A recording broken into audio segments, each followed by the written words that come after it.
Software किसका समूह बेटा? प्रोग्राम। ठीक है। कंप्यूटर सिस्टम में शामिल विभिन्न प्रोग्राम्स के समूह जो इंटरकनेक्ट होते हुए और विभिन्न डिवाइस को कंट्रोल या संचालित करते हुए सिस्टम की बूटिंग प्रोसेस को पूर्ण कराते हुए सिस्टम के द्वारा यूजर की आवश्यकताओं की प्रतिपूर्ति करने में हमारी मदद करते हैं। क्या कहलाते हैं? सॉफ्टवेयर कहलाते हैं। अब सॉफ्टवेयर है, देखो क्या क्या हुआ है इसमें? प्रोग्राम का समूह है, सिस्टम को के हार्डवेयर को कंट्रोल करते हुए यूजर की आवश्यकताओं की प्रतिपूर्ति करने में, रिक्वायरमेंट को पूरा करने में जो प्रोग्राम समूह हमारी मदद करता है उसको हमने क्या कहा? सॉफ्टवेयर। तो सॉफ्टवेयर शब्द आया तो इसमें आकाश प्रोग्राम का समूह शब्द ध्यान रखना है। किसका समूह? प्रोग्राम। अब क्यों है? तो वो कंप्यूटर को कंट्रोल करने और हमारी आवश्यकताओं को पूरा करने के लिए, उसको अपन ने क्या कहा? सॉफ्टवेयर। अब सॉफ्टवेयर है तो अगर वो हमारी आवश्यकताओं की पूर्ति करने के लिए है तो वो एप्लीकेशन सॉफ्टवेयर है, और अगर कंप्यूटर की आवश्यकताओं को पूरा करने अर्थात कंप्यूटर के विभिन्न डिवाइस को कंट्रोल करने, उन्हें ऑपरेट करने और कंप्यूटर को स्टार्ट करने, बूट करने में मदद करता है तो वो क्या है? सिस्टम सॉफ्टवेयर है। ठीक है ना। अब सिस्टम सॉफ्टवेयर ऐसे सॉफ्टवेयर जो कंप्यूटर को ऑन करने पर कंप्यूटर में रन होकर उसके विभिन्न डिवाइस को चेक करना, उन्हें कंट्रोल करना तथा सिस्टम की बूटिंग प्रक्रिया को पूर्ण करते हुए कंप्यूटर सिस्टम को इस लेवल पे लाने का कार्य करे कि वो कंप्यूटर यूजर की बात को समझ सके। क्या कहलाता है? System software. सिस्टम सॉफ्टवेयर को कभी कभी सिस्टम पैकेज भी कहा जाता है, कभी कभी सिस्टम सॉफ्टवेयर को ही सिस्टम प्रोग्राम भी कहा जाता है। जो व्यक्ति सिस्टम सॉफ्टवेयर या सिस्टम प्रोग्राम या सिस्टम पैकेज को डेवलप करता है, डिजाइन करता है, बनाता है, उसे हम कभी कभी सिस्टम प्रोग्रामर के नाम से भी जानते हैं। ठीक।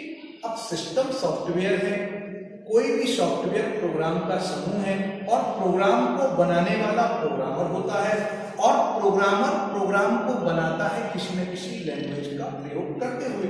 तो निश्चित है सिस्टम सॉफ्टवेयर को भी किसी न किसी लैंग्वेज का प्रयोग करके ही बनाया जा सकता है।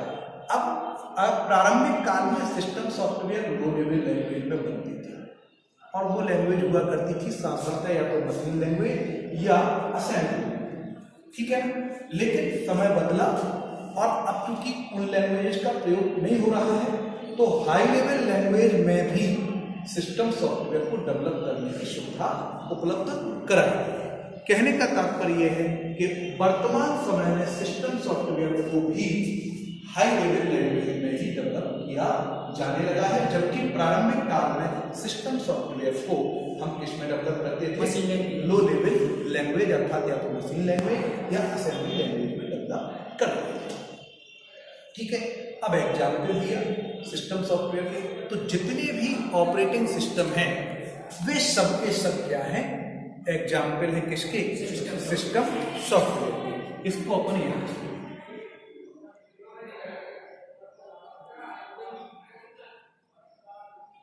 Operating system. दूसरा क्या हो जाएगा? जितने भी लैंग्वेज ट्रांसलेटर है, लैंग्वेज ट्रांसलेटर। तीसरा क्या हो जाएगा? जितने भी डिवाइस ड्राइवर हैं, डिवाइस ड्राइवर। ठीक है ना। ये सब क्या हो गए? एग्जाम्पल है किसके? सिस्टम सॉफ्टवेयर के। अब फिर यहां पर एक प्रश्न आ गया, हम लैंग्वेज ट्रांसलेटर जानते हैं जो भाषा का चेंज करने का काम करता है, ऑपरेटिंग सिस्टम जानते हैं जो बूटिंग को पूर्ण कराता है, डिवाइस ड्राइवर क्या? तो जितने भी कंप्यूटर में मैकेनिकल पार्ट्स होते हैं जैसे हार्ड डिस्क है, ठीक है ना, सीडी ड्राइव है, प्रिंटर है, स्कैनर है, कीबोर्ड है, आदि आदि, ये सब डिवाइस है, मैकेनिकल पार्ट है और अपने अपने कार्य को पूर्ण कराने के लिए ही डिजाइन किए गए हैं। तो इन डिवाइसेस को चलाने वाले प्रोग्राम जो होते हैं उनको क्या कहते हैं? Device driver. डिवाइस को अगर कंट्रोल करना है, डिवाइस से रीडिंग राइटिंग की क्रिया करानी है, अर्थात वो डिवाइस जिस कार्य के लिए निर्धारित है उस कार्य को पूर्ण कराना है, तो उस डिवाइस को कंट्रोल करने वाला, ऑपरेट करने वाला, निर्देशित करने वाला प्रोग्राम आपके कंप्यूटर में होना चाहिए। वो प्रोग्राम ही उस डिवाइस का कहलाएगा डिवाइस ड्राइवर प्रोग्राम। ठीक है ना? तो example of operating system software.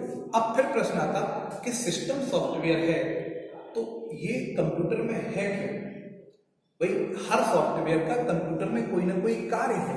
अगर एक ही कार्य करने वाले सब सॉफ्टवेयर आप अपने कंप्यूटर में रख लोगे तो आपकी मेमोरी फुल हो जाएगी, बकाया आपको कार्यों में भिन्नता तो मिलेगी नहीं, क्योंकि सब क्या कर रहे हैं? एक ही कार्य को करने वाले। इसका मतलब क्या है कि कंप्यूटर में हम जितने भी सॉफ्टवेयर रखेंगे उनमें से मोस्टली क्या होंगे? अलग अलग कार्यों का अलग अलग दायित्व की पूर्ति करने वाले होंगे। तो सिस्टम सॉफ्टवेयर के भी कार्य क्या होंगे?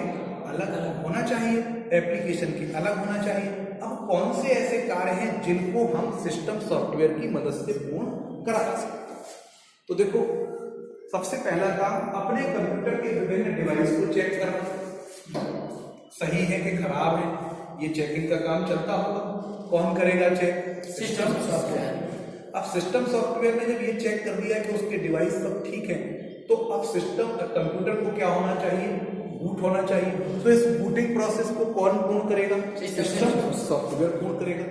तीसरा, सिस्टम सॉफ्टवेयर ने आपके कंप्यूटर को बूट कर दिया। अब कौन से सॉफ्टवेयर को आपको चलाना है, तो सॉफ्टवेयर को रन कराने का काम कौन करेगा? सिस्टम सॉफ्टवेयर करेगा।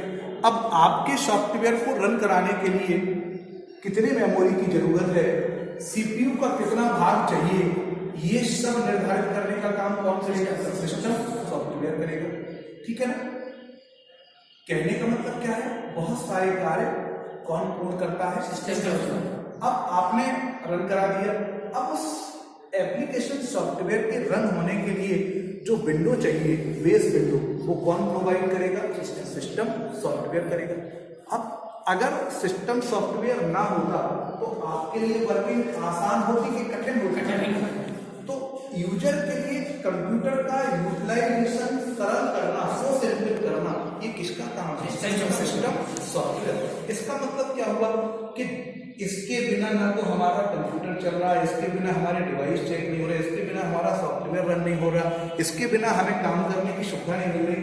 तो पहले ये वाला सॉफ्टवेयर कंप्यूटर में चलेगा कि एप्लीकेशन सॉफ्टवेयर? तो कंप्यूटर में पहले कौन सा सॉफ्टवेयर चलता? सॉफ्टवेयर रन होता है, उसके बाद फिर आप अपनी आवश्यकता के एप्लीकेशन सॉफ्टवेयर को रन करते हैं। ठीक है, ये क्या हो गए? सिस्टम सॉफ्टवेयर के विभिन्न कार्य क्या हो गए? विभिन्न कार्य। अब इसके बाद आता है कि जब आपने सिस्टम सॉफ्टवेयर के कार्य को पढ़ लिया तो इसके कुछ फीचर्स होंगे और इसके कुछ लिमिटेशंस भी होंगे। फीचर्स क्या है और लिमिटेशंस क्या है? फीचर, ये आपके लिए इजी इंटरफेस प्रोवाइड करता है कि नहीं करता? बोलो, करता है। ये आपके लिए एप्लीकेशन सॉफ्टवेयर रन करता कि नहीं करता? आप निर्देश देते हो तब आपको रन करके देता कि नहीं देता? तो दूसरा एडवांटेज होता है। तीसरा इसमें क्या है? आपके कार्य करने के लिए एप्लीकेशन सॉफ्टवेयर ओपन कहां होगा, उसके लिए बेस विंडो कौन प्रोवाइड करेगा? System software. ठीक है, ये फीचर्स हो गए। अब इसके बाद आता है लिमिटेशन। लिमिटेशन क्या है? एक तो ये साइज में बड़े होते हैं। क्या होते हैं? साइज में बड़े होते हैं, तो स्वाभाविक है मेमोरी में जगह भी अधिक। क्या करेंगे? मेमोरी में जगह है। ये शायद बताया नहीं है लिमिटेशन। इसका एक लिमिटेशन अभी बाद में लिख देना बेटा, है ना? तो ये मेमोरी में साइज अधिक कवर करते हैं, एक लिमिटेशन हो गया। दूसरा लिमिटेशन क्या है? इसको डिजाइन करने में, इसको डेवलप करने में समय कम लगता है या ज्यादा लगता है? समय अधिक लगता है। अब जिस चीज को डेवलप करने में समय अधिक लगेगा, टाइम अधिक लगेगा, वर्क ज़्यादा करना पड़ेगा, तो उस चीज़ की कीमत घटेगी कि बढ़ेगी? बढ़ेगी। तो इसकी कॉस्ट क्या होती है? ज़्यादा। अधिक। ठीक है। अच्छा, इसको बड़ी इजीली में मतलब आसानी से इसको चेंज या मॉडिफाई भी नहीं कर सकते, आप इसको मॉडिफाई करने के लिए समय ज़्यादा लगेगा। ये क्या हो गया? लिमिटेशंस हो गए, फीचर्स हो गए और लिमिटेशंस। तो ये सिस्टम सॉफ्टवेयर क्या हुआ आपका? डॉस क्या है? सिस्टम सॉफ्टवेयर या एप्लीकेशन सॉफ्टवेयर। यूनिक्स क्या है? सिस्टम सॉफ्टवेयर या लाइनक्स क्या है? कंपाइलर क्या है? सिस्टम सॉफ्टवेयर या एप्लीकेशन सॉफ्टवेयर। लिंकर क्या है? सिस्टम सॉफ्टवेयर या, तो ये सब किसके एग्जाम? System software. बात ठीक है? इतना